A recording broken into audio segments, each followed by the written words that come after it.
ঝালমুড়ির মশলা তৈরি করার জন্য আমি একটা মিশ্রণ ফার্স্টে তৈরি করে নিব। এখানে দিয়ে দিচ্ছি 1 চা চামচ পরিমাণ, টোটাল আমি এখানে 1.5 চা চামচ দিব। 1.5 চা চামচ পরিমাণ মরিচের গুঁড়া, 1/2 চা চামচ থেকে একটু বেশি হলুদের গুঁড়া, 1 চা চামচ পরিমাণ টালা জিরার গুঁড়া, 1 চা চামচ পরিমাণ টালা ধনিয়ার গুঁড়া, আর দিয়ে দিচ্ছি স্পেশাল গরম মশলার গুঁড়া। টোটাল এটা 1.5 চা চামচ পরিমাণ দিব। এটা আমার ঘরে তৈরি করা, এটার রেসিপি আমার চ্যানেলে অলরেডি আছে, চাইলে কেউ দেখে নিতে পারেন। এবং এবার দিয়ে দিচ্ছি 5 ফোড়ন গুঁড়া, এটাও টোটাল 1 চা চামচ পরিমাণ দিলাম। এখন এখানে 1/3 কাপ পরিমাণ পানি মিশিয়ে নিলাম। পানি দিয়ে মশলাটাকে একটু পেস্ট তৈরি করে নেব।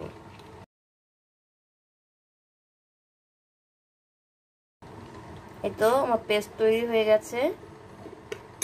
এবং এখানে আমি 1.5 কাপ পরিমাণ পেঁয়াজ পেস্ট করে নিয়েছি। এখন চলে যাচ্ছি চুলায়। চুলায় প্যান বসিয়ে দিয়েছি, প্যানে টোটাল 300 ml তেল দিয়ে দিচ্ছি।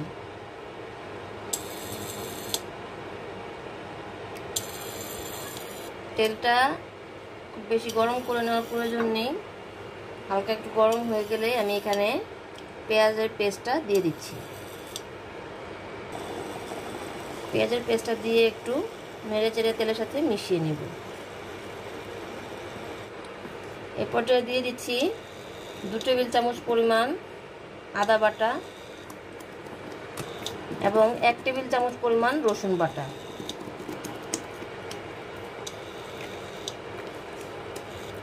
মিশিয়ে নিলাম। এখন এভাবে কিছুক্ষণ একটু ভেজে নিব, কাঁচা গন্ধটা চলে যাওয়া পর্যন্ত। এভাবে একটু নাড়ার উপর রাখতে হবে, তা নাহলে কিন্তু যেভাবে ছিটবে। এই তো 3-4 মিনিট আমি এটাকে নেড়ে নেড়ে একটু করে নিয়েছি, কাঁচা ভাবটা কমিয়ে নিয়েছি। এ পর্যায়ে এখানে আমি যে মশলার পেস্টটা তৈরি করে রেখেছিলাম সেটা দিয়ে দিব।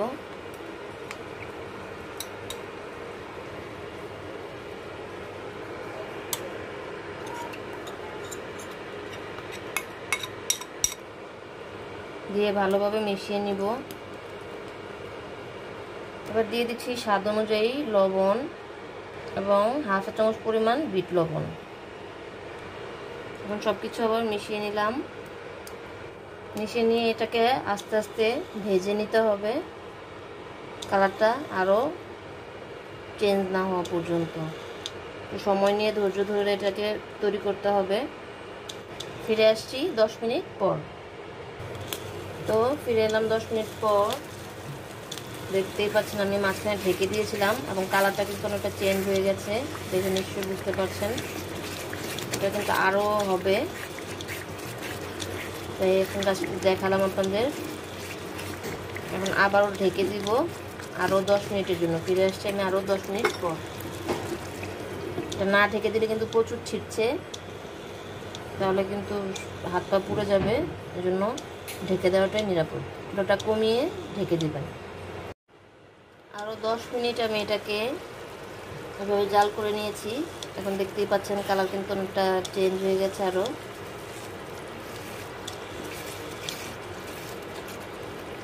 এটা কিন্তু কিছুক্ষণ পর পরই নেড়ে দিতে হবে, তা নাহলে কিন্তু লেগে যাওয়ার খুব একটা সম্ভাবনা আছে।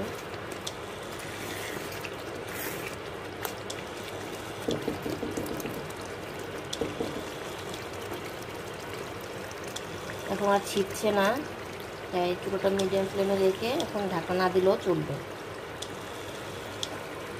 এখনও কিন্তু এটা তৈরি হয়নি, আরও সময় লাগবে, আরও ভাজা ভাজা হবে, কালার আরও চেঞ্জ হবে। ফিরে আসছি আরও 10 মিনিট পর। এই পর্যায়ে তেল ভেসে উঠেছে, দেখতেই পাচ্ছেন। এখন কিন্তু আমার মশলাটা রেডি হয়ে গেছে, অনেকটাই কালো হয়ে গেছে, দেখতেই পাচ্ছেন কালারটা। তো এখন আমি এটাকে নামিয়ে ঠান্ডা করে নিব এবং আপনাদের একটু মুড়ি মাখিয়ে দেখাবো। হয়তো আমি একটি পাত্র নিয়ে নিয়েছি। প্রথমে মশলাটা নিয়ে নিচ্ছি 2 টেবিল চামচ পরিমাণ এবং এবার দিয়ে দিব পেঁয়াজ কুচি, কাঁচামরিচ কুচি এবং এখানে আছে লেবুর খোসা, এটা আমি গ্রেট করে নিয়েছি। সবগুলো মশলা আমি দিয়ে দিচ্ছি। এবার দিয়ে দিচ্ছি চানাচুর, দিয়ে মশলাগুলোকে আগে একটু মিশিয়ে নিব।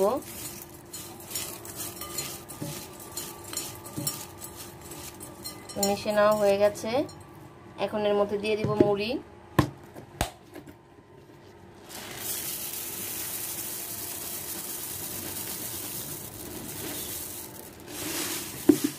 মুড়ি দিয়ে দিলাম। এবার সুন্দরভাবে হাত দিয়ে মাখিয়ে নিচ্ছি। মাখানোর কাজটা আসলে হাত দিয়ে করলে ভালো হয়, চামচ দিয়ে মন মতো হয় না মাখানো। এই তো মাখিয়ে নেওয়া হয়ে গেছে। আমার ঝালমুড়ি কিন্তু একদম রেডি। এই যে এখন আমি ঝালমুড়ির একটা প্যাকেটের মধ্যে নিয়ে নিচ্ছি।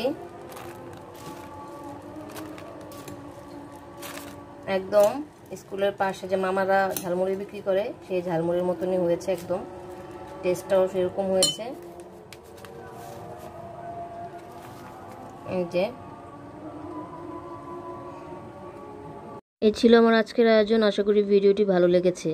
আর মশলাটা আপনারা ফ্রিজে রাখতে হবে না, বাইরেই 3 মাস রেখে খেতে পারবেন। সবাই ভালো থাকবেন, সুস্থ থাকবেন, নিরাপদে থাকবেন। আল্লাহ হাফেজ।